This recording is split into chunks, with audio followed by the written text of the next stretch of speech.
انا ولا معاه استنى بس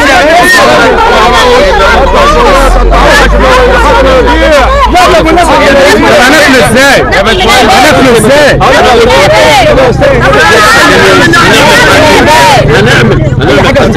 هنعمل حالتين خد بالك، بس ده هيبقى ايه اوائل الشهر 5 لان احنا هنجمع كل اللي دخل المنظومه وهنزود كميه العيش، بس مش هنقدر الكلام ده غير ما احنا دلوقتي لما عاوز الجراح يا ريس بعد يومين.